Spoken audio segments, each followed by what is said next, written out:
Hello friends, welcome to my channel. இன்றைக்கி நம்ம 10th standard public Tamil question paper தான் பார்க்க போகிறோம். இதில் இம்பார்ட்டனாக என்னென்ன வருமோ அதுதான் சொல்ல போகிறோம்.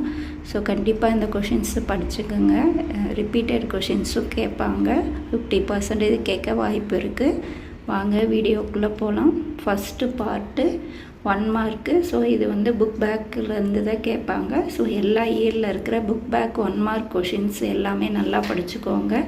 இதில் நீங்கள் ஈஸியாக நல்லா மார்க்ஸ் ஸ்கோர் பண்ணலாம். எல்லாமே புக் பேக்லேருந்து தான் கேட்டுக்கிட்டு இருக்காங்க ஒவ்வொரு கொஷின்ஸும். ஸோ நீங்கள் ஈஸியாக 1 மார்க்ஸில் 15 மார்க்ஸ் ஈஸியாக வாங்கிடலாம். அடுத்தது பகுதி 2 என்னென்னா 2 மார்க்கு. நீங்கள் 4 கொஷின்ஸ் அட்டன் பண்ணணும். இங்கே கட்டாய வினாங்கிறது 21வது வினா. அது கம்பல்சரி அட்டன் பண்ணணும். அட்லீஸ்ட் உங்களுக்கு தெரியலைன்னா கூட அது சம்மந்தமாக கிளாஸில் கவனிச்சிருப்பீங்களா, அதுலேருந்து ஏதாவது 1-2 பாயிண்ட் கண்டிப்பாக எழுதுங்க. எழுதாமல் விட்டுட்டு வந்துடாதீங்க. 21 முயற்சி என தொடங்கும் திருக்குறள். ஸோ அந்த திருக்குறள் கம்பல்சரி கொஷின். ஸோ நல்லா படிச்சுக்கோங்க. இந்த திருக்குறள் தான் அடிக்கடி கேட்குறாங்க. அடுத்தது லெசன்ஸ்லேருந்து கொடுத்துருக்காங்க. அது 2 மார்க் நீங்கள் அட்டன் பண்ணணும். ஸோ இதில் ஈஸியாக 10 மார்க்கு அட்டன் பண்ணிடலாம்.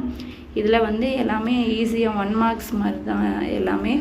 ஸோ இரு சொற்களை பயன்படுத்தி தொடர் அமைக்கிறது, 24 பகுபத உறுப்பிலக்கணம், கலை சொற்கள் எல்லாமே புக் பேக்கில் இருக்கிறது தான்.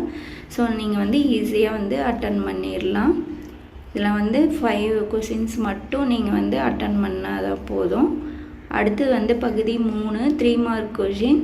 இதில் ஏதாவது 2 நீங்கள் அட்டன் பண்ணால் போதும்.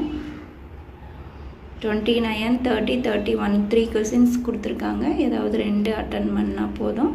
அடுத்தது பிரிவு 2, இதுவும் 3 மார்க் கொஷின். 3 கொஷின்ஸ் கொடுத்துருக்காங்க. அதில் நீங்கள் 3மே அட்டன் பண்ணணும். 34 மனப்பாட பாட்டு. ஸோ அதை கம்பல்சரி கொஷின். ஸோ அதை நீங்கள் கண்டிப்பாக எழுதணும். அதாவது 2 பாடல் கொடுத்துருக்காங்க. ஏதாவது 1 மட்டும் எழுதுனீங்கன்னா போதும். ஈஸியாக நீங்கள் மார்க் ஸ்கோர் பண்ணிடலாம். அடுத்தது பிரிவு 3 3 மார்க் கொஷின். இதுலேயும் என்னென்னா அழகீட்டு வாய்ப்பாடு, அணி கொடுத்துருக்காங்க. அப்புறம் வினைமுற்றுகளை தொழிற்பெயராக மாற்றுங்க. எல்லாமே இலக்கணத்துலேருந்து தான் கொடுத்துருக்காங்க. ஸோ ஈஸியாக இதில் 6 மார்க் வாங்கிடலாம். அடுத்தது பகுதி 4 5 மார்க் கொஷின். இதில் எல்லா வினாக்களுக்கும் இடையளிக்கவும் இது அல்லது கொஷின்ஸ் கொடுத்துருக்காங்க. ஸோ ஏதாவது ஒன்று நீங்கள் ஈஸியாக அட்டன் பண்ணி இது பண்ணிடலாம். இதில் ஈஸியாக 40வது கொஷின்ஸ்லாம் என்னென்னா காட்சியை கண்டு கவிஞரை. இதில் பிக்சர் கொடுத்துருக்காங்க. இதை பற்றி நீங்கள் ஏதாவது கவிதை எழுதி, ஸோ இது ஈஸியாக நீங்கள் ஒரு 5 மார்க் வாங்கிடலாம். அடுத்தது மொழிபெயர்க்க கொடுத்துருக்காங்க. இல்லைன்னா மாணவ நிலையில் பின்பற்ற வேண்டிய அறங்களையும் ஏற்படும் நன்மைகளை பற்றி அட்டவணைப்படுத்துறது, இதை எழுதலாம். இதில் ஈஸியாக வாங்கிடலாம். அடுத்தது 8 மார்க் கொஷின்ஸ் தான் ரொம்ப ஈஸியாக கேட்டிருக்காங்க. ஸோ இதுவும் அல்லது கொடுத்துருக்காங்க. ஸோ இதுலேருந்து நீங்கள் ஈஸியாக ஜென்ரலாக எழுதுறதும் இருக்குது. ஸோ ஒருவன் இருக்கிறான் 44 சிறுகதை கொடுத்துருக்காங்க. அல்லது ராமநாசர்